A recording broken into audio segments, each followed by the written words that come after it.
अप्रतिम कीर्तन करावं. आणि अप्रतिम कीर्तन म्हणजे काय हो? कशाची व्याख्या तुम्ही कीर्तन म्हणजे करता? बडबड. अभंग कसा सोडवला? जेव्हा अभंग सोडवला तेव्हाच कीर्तनकाराच्या हातातनं तो केव्हाच सुटला. कीर्तनात अभंग कधीही सोडायचा नसतो. धरिला पंढरीचा चोर,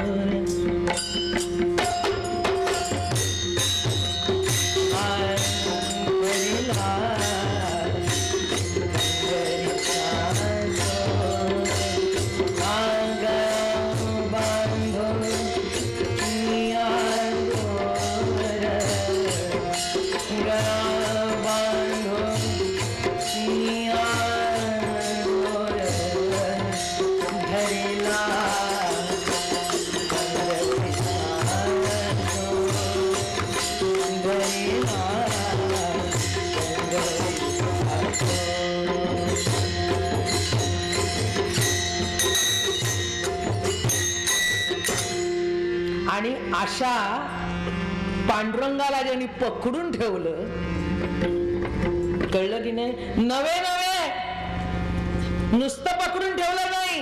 एखाद्याला वैऱ्याला म्हणतो ना आपण, थांब तुला पाणी भरायला लावतो माझ्याकडे. कावडीने पाणी ज्या घरी चक्र पाणी वाहे, ज्या घरी चक्र पाणी वाहे. अरे म्हणा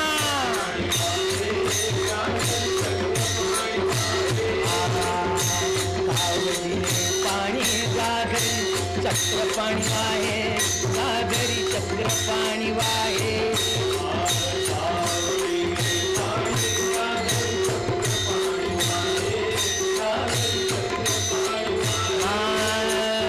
अनन्य भक्ती भावे, अनन्य भक्ती भावे त्याचे काय.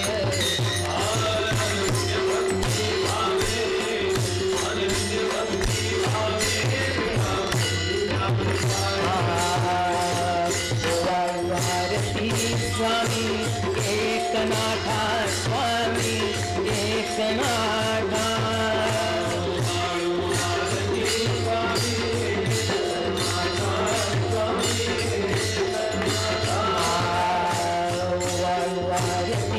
स्वामी एकनाथा, स्वामी एकनाथा.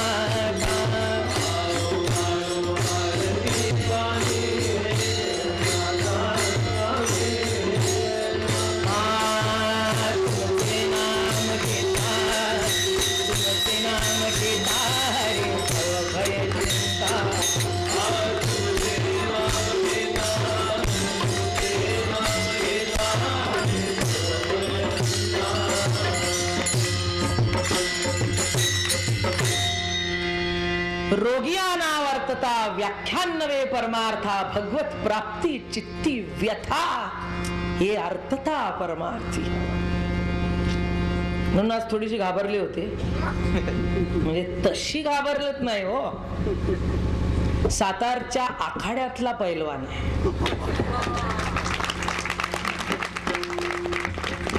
अहो सध्या ऍक्ट्रेसेस ना ऍक्टर म्हणण्याचं जर का प्रथा आली तर मी स्वतःला प्रत्येक वेळेला स्त्रीत्व कशाला इथे टिमकी मिरवायची त्याची. समाजाला आधीच आहे त्यात मी माझ्या तोंडाने कशाला म्हणून घेऊ. म्हणून मी कधीच ते म्हणून घेतलं नाही. म्हणून लोकांना जड जातं. व्यक्ती आहे. परमार्थ सत्ता जिथून व्यक्त होते ती व्यक्ती असते. म्हणून कीर्तनकार, स्त्री कीर्तनकार कशाला? म्हणून सध्या ऍक्ट्रेसेस, ऐश्वर्या राय ऍक्ट्रेस आधी लिहायची, पण आता लिहित नाहीत. आता म्हणतात ऍक्टर. मग बघा सगळंच उलट आहे आपल्याकडे. जिथे साक्षीत्व नको तिथे सर्वात जास्ती साक्षीत्व आहे. ज्या परमार्थात स्त्री पुरुषाची साक्षीत्व नको तिथे सर्वात जास्ती साक्षीत्व बाळगलं जातं. आणि जिथे बाळग जायला नको म्हणून मला तर वाटायला लागले ते जास्ती परमार्थिक आहेत. आपल्यामध्ये इथे असे रेष आटतात, इथून स्त्रिया इथून बायका. त्याने हातात हात घेतला तरी तिला वाटत नाही काही, म्हणजे साक्षीत्व कुणात आलं. पण परवा देवळात सटकून आणलं, चातुर्मासाची समाप्ती होती, डोक्यात माझं असं काहीतरी आलं, मग मी कोणाचीच भीट ठेवत नाही. मी म्हटलं 100 बरोबर ती करते ऍक्टिंग, पण तिला काहीच वाटत नाही. कसं केलं ऍक्टिंग म्हणून इतकं फटकन ती त्या भूमिकेतून बाहेर येते. हा, आणि तुम्ही कीर्तनाला येता आणि नुसता धक्का किंवा एखादीने नुसतं बघू द्या की चळचळ कापायला लागतं, म्हणजे साक्षीत्व कुणात आहे? कुणात साक्षीत्व आहे? म्हणून जाऊ द्या, हे विशेष नसलं तरी सर्वात विशेष हे आहे. कीर्तन कमी केलं पण ही भूमिका लक्षात घेतली ना, खूप काही चांगलं होईल. म्हणून हा कुठल्या आखाड्यातला पैलवान आहे? सातारच्या.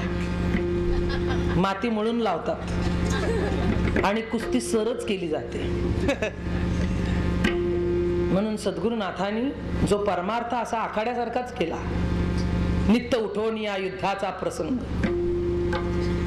ढाल तलवारे गुंथले हात, म्हणे मी झुंजार कैसा झुंजू. अशातले नाही, नाथ महाराजांनीच म्हटलेले. काय म्हणून थोडीशी घाबरले होते का, बाकी काय नाही, तब्येत जरा साथ देत नव्हती. मला असं वाटत होतं की आता काय होतंय, आणि त्यात आज वाटलं नाही ते कीर्तनाच्या आधी ताप आल्यासारखं झालं. म्हणजे अजून म्हणतात ना, त्याच्यात भर पडली. म्हणजे कालपर्यंत विकनेस होता, आता येताना घाम फुटायला लागला, म्हणजे आजारपणाने, भीतीने नाही. भीती याचीच वाटत होती की कीर्तन पार पडावं. पण इथे आल्यावर डरने की कोई बात ही नाही. कळलं की नाही? जो पाणी भरतोय तो काय मला काय ताणलेली ठेवील काय? कावडीने पाणी ज्या घरी चक्र पाणी वाहे. म्हणून लहानपणी आम्ही जशी अंगाई गायली जायची की नाही, तशी या चाली आमच्यासाठी अंगाई आहेत. आणि मला तर अत्यंत आवड, आणि हावरटासारखी मी वाट बघायची की कधी आपल्याला मिळेल हे म्हणायला किंवा काय. थोडंसं कदाचित गैरसमज त्यामुळे असेल, पण मला असं नेहमी अभिमानासाठी वाटायचं. असं नाही की गादी मिळावी, असं नाही की काय मोठा मुकुट मिळावा घालायला. कारण इंदिरा गांधीच्या भाषेत सांगायचं म्हणजे तिला कोणीतरी म्हणाल, तिला प्रश्न विचारला होता तेव्हा तिला तिने उत्तर दिलं होतं, मुकुट घालणं इतकं सोपं नसतं. वरनं मुकुट दिसतं पण आजचे काटे रुतत असतात. रुते कोणाला ते ज्याचं त्यालाच कळतं. जावे त्याच्या वंशात तेव्हा कळे. पण मला एवढंच, बाकी काही नाही. तिथे उभं राहून आपल्याला म्हणता यावं, गुरु कृपा निर्मळ भागीरथी, शांती क्षमा यमुना सरस्वती. आणि त्याच दिवशी आम्हाला लहानपणी तेवढे पैसे नव्हते आमच्याकडे. म्हणजे हे जे ऐश्वर दिसतंय, मी काय सांगते पार्श्वभूमिका, ज्या पद्धतीने या परंपरेकडे बघितलं जातं ते बघण्याची गरज नाही. जे काय ऐश्वर आहे ते मुळात सातारकर परंपरेत दादा महाराजांनीच ठेवलं. ते काही कमी पडू दिलं नाही. पण असं जे आज जे दिसतंय सर्वांना, म्हणून नामदेव शास्त्रीकर म्हणाले, काय हो तुम्ही सगळेजण कपडे घालता, ते ऐश्वर त्यांनीच शिकवलं. त्यांनी जरीचा जोडा पायात घालावा, सद्गुरु दादा महाराजांनी. खऱ्या जरीचा, सोन्याने काम केलेलं, त्याला हिरे माणिक पाचू वरती बसवलेले असावेत. म्हणजे राजाच्या जोड्यात आणि त्यांच्या जोड्यात फरकच नव्हता. आप्पा महाराजांनी 15-20 तोळ्याची चाळ पायात घालावेत, हातात बाजूबंद घालावा, हिरे माणूक बाचू मोती घातलेला, आणि कीर्तनात नाचावती घालून, आणि मग लोक त्यांना नावं ठेवावेत आणि ह्यानी म्हणावं, घे अजून बस मला नाचताना.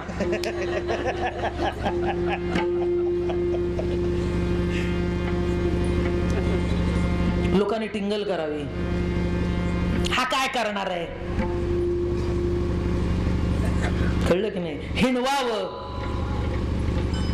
आणि मग ह्यांना जास्तीत जोर चढावा, आणि मग ते पायात चाळ घालावीत.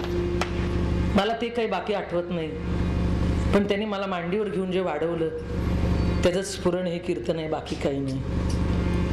तुझं पावले माझा नवस पुरवी आताव, तू का म्हणे राखी आपली शरणांगताव, बाकी काही नाही. म्हणून मला सगळ्यांना वाटतं हिच्यात गुरमी आहे. ही माझी वैयक्तिक गुरमी नाही, म्हणजे 3 सद्गुरूच्या कर्तृत्वाची गुरमी आहे. आणि ते मला असं वाटतं दाखवावं सगळ्याला. म्हणून क्षमा मागून सांगते, याचा कधीही गैरसमज करून घेऊ नका की ही माझी वैयक्तिक गुरमी आहे. नाही, माझ्याकडे अलंकार माझ्या सद्गुरूंनी घातलेली आहेत, ते दाखवावेत. आणि म्हणून आम्ही खरंच नव्हतं तेव्हा काय, इस्टेट परंपरा सगळं सद्गुरूची होती. आणि तो काळ खूप संघर्षाचा गेला महाराजांना, त्यामुळे आम्ही तसा धाक खूपच आणि अजूनही आहे. त्यामुळे हिंमत नव्हती लाड म्हणजे मागून घेण्याची. काही फाटलं तुटलं तरी चुपचाप बसायचं. आणि मग कपडे केव्हा घेतले जायचे? नाथषष्ठी ओनली. दिवाळीला आमच्याकडे कपडे नव्हते, वाढदिवसाला सुद्धा कपडे नव्हते महाराज. आम्हाला कपडे घेतले जायचे फक्त नाथषष्ठीला. आणि त्या दिवसाची आम्ही वाट बघायचो की वर्षातले एक जे नवीन कपडे आहेत ते केव्हा आम्हाला मिळतील, त्याची आम्ही वाट बघायचो. म्हणून लोकांना जे चित्र दिसतं तसं काही नसतं. म्हणून आज काही कमी आहे आणि तेव्हा सुद्धा कमी वाटत नव्हतो, कारण तो जो आनंद आहे तो आजच्या इतकाच आम्ही भोगला. तुम्ही म्हणाल मग आम्ही, तुम्हाला असं वाटेल मी रडीन. हो, आम्हाला तेव्हा खूपच कमी आणि आता आम्हाला जास्ती मिळालं. नाही, नाही आनंदासी जोडा,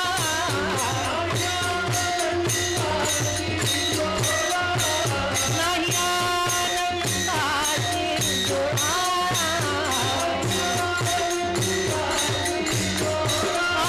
सांगता गोष्टी लागती थोडा,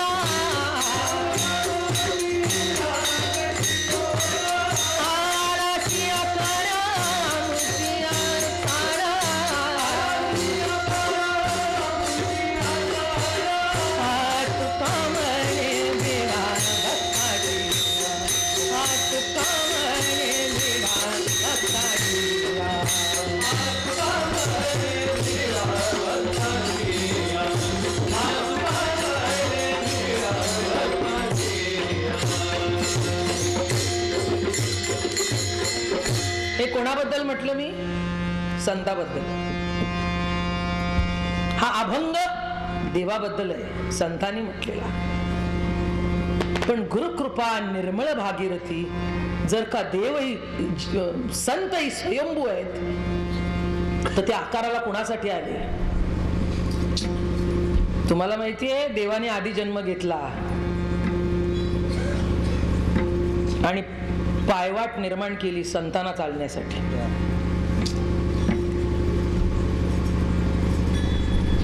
काय एकले न कंठवे म्हणून या येणे केली निर्माण 14 भुवने, चंद्र सूर्य तारांगणे भूत भौतिके भिन्न भिन्न हो. हा त्याचा खेळ आहे, पण आपला जीव जातो. आमची वाडी आहे, त्या वाडीत जुन्या, तुमच्या वाड्याला जसे वर्ण खालनं खिडक्या तशा अजूनही आमच्या आहेत. आणि आम्ही लहानपणी टीव्ही बीव्ही काही नव्हता तेव्हा करमणूक म्हणजे काय, वाडीत काय चाललंय हे बघणे. हा अत्यंत प्रिय आवडता विषय. कोणाचा? तुम्हाला काय वाटतं? एकट्या माझा? मुळीच नाही, महाराजांचा आणि माझा. सर्वात जास्ती खुर्च्याच्या जर का सीट झिजवले असतील तर आम्ही दोघांनी, हे ते विसरले असतील. कारण आता 75 आली, कार्याचा ओघ इतका पुढे गेला, मंत्र मंदिर निर्माण झालं, त्या ओघात सगळं विसरतं. पण मी विसरू नाही न शकत, ते विसरू शकतात. तेव्हा मी असे पाय त्या जाळीच्या ह्याच्यातनं बाहेर काढायचो. आणि मग लहान मुलं मांजर व्यालेली असायची, कळलं की नाही? मग तिची एवढी एवढीशी पिल्लं असायची आणि ती पिलाशी ती मुलं खेळ खेळायची. पण त्या खेळ खेळताना दगड मारायची आणि माझा जीव असा व्हायचा की मला असं वाटतं वरनं खाली उडी मारावी आणि त्या पिलाला सोडवावं. तसं चिन्मय महाराजांनी दोघांनी प्रमाण सांगितलं. घेसी तेव्हा देसी ऐसा अससी उदार. असे जीव घेणे खेळ तू खेळतोस. त्या लागलेल्या दगडातनं निघता निघता आमचा प्राण जातो. आणि अशासाठीच त्यालाच लक्षात आलं, अरे रे रे रे रे, आपण मोठी चूक केली, हे निर्माण करायचं विसरलो. म्हणून पहिले जपी तपी ध्यानी निर्माण केले आणि शेवट संत भक्त निर्माण केले. योगी जना ध्यानी,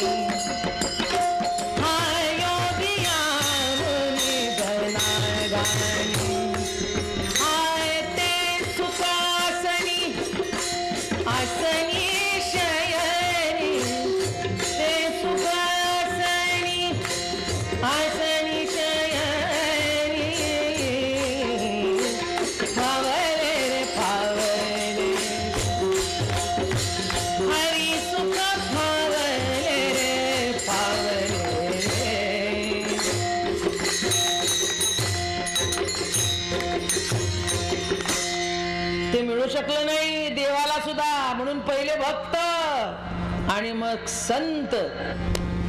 कळलं की नाही? असा निर्माण करत गेला. आणि संतांच्या पदार्पणाने काय झालं, तुम्हालाही बळ आलं 4 हत्तीचं आणि देवालाही आलं. अहो किती मोठी व्यक्ती जरी असली की नाही, तरी त्याला कोणाचं तरी पाठबळ म्हणजे त्याचं वैयक्तिक बळ कमी असतं असं नाही, पण तरी पण तुका म्हणे त्यातल्या त्यात तेवढं का होईना त्याला लागतच. देवाला जर का लागलं, कळलं की नाही, बाकी कशासाठी नाही. देव म्हणे माझे पुरतसे कोड. कळलं की नाही? म्हणून कोड कौतुक पूर्ण होण्यासाठी तरी लागतं की नाही. म्हणजे सांगा, देवाचं जिथे कोड कौतुक पूर्ण होत होतं तिथलं निर्मळ अवस्था काय असली पाहिजे. कृपेशी स्वतंत्र जन्म म्हणजे हो काय, कृपा ही व्याख्या, हे विशेषण संतांच्या ओघवत्या प्रेमाच्या प्रवाहातून निर्माण झालेला शब्द. कळलं का काय सांगतात? काय विशेषण काय रात्री झोपलं सकाळी निर्माण झालं का? ही जे विश्व दिसत, किती कष्ट लागले असतील तुम्हाला माहिती. ही जी ओघ आहे,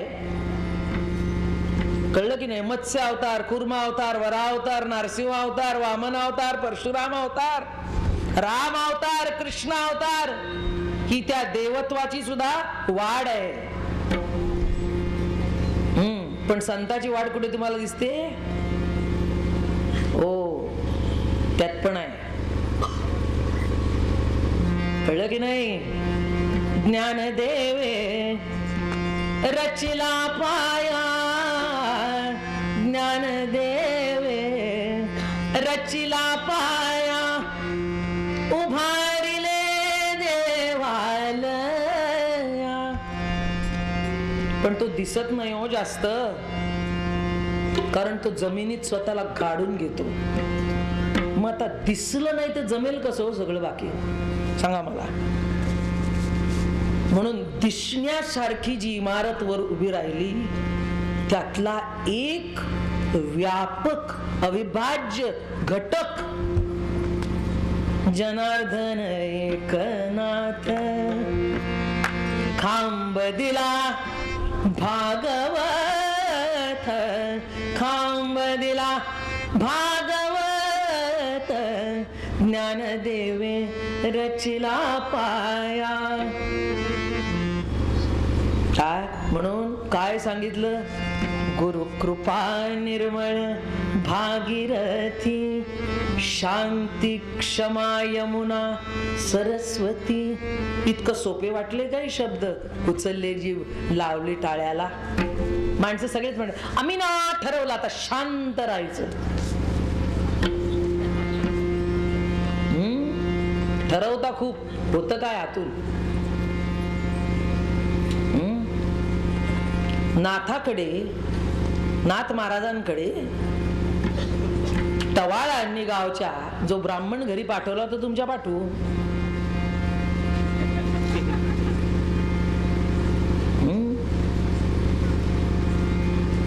काय असेच गावाच्या वेशीवर टवाळ होते. म्हणून टवाळ कुठल्याच या विश्वाच्या कप्प्यात सुटत नाहीत. तुम्ही म्हणाल आम्ही सुटू शकत नाहीत. त्या आई माईच्या त्या रक्ताचे थेंबासारखे आहेत. एक गेला की दुसरा निर्माण होतो. आणि प्रमाण काय असतं? पांडव 5च असतात, 100 कौरव असतात. म्हणून मला नेहमी भीती वाटते की आपलं कसं व्हायचं. मी म्हणते मग मलाच उत्तर सापडतं, घाबरायचं नाही.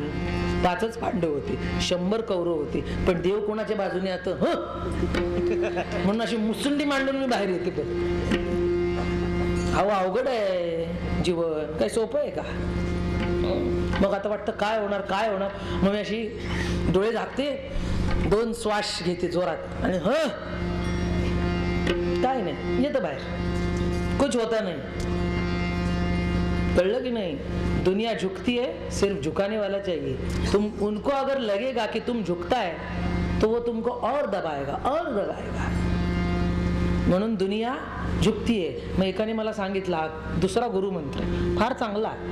महाराज सांगतात तसे वेगवेगळे गुरु. सिगरेट ओढायला दाखवणारा गुरु, आमक्याला दाखवणारा गुरु, मग बायको गुरु. तसा समाजला सुद्धा हे बारीक सारीक गोष्टी समजण्यासाठी सुद्धा गुरु लागतो. त्यातली एक म्हण, दुनिया झुकती है, झुकाने वाला चाहिए. मग हे आठवायचं. 5च पांडव. मग काय सांगू तुम्हाला, असे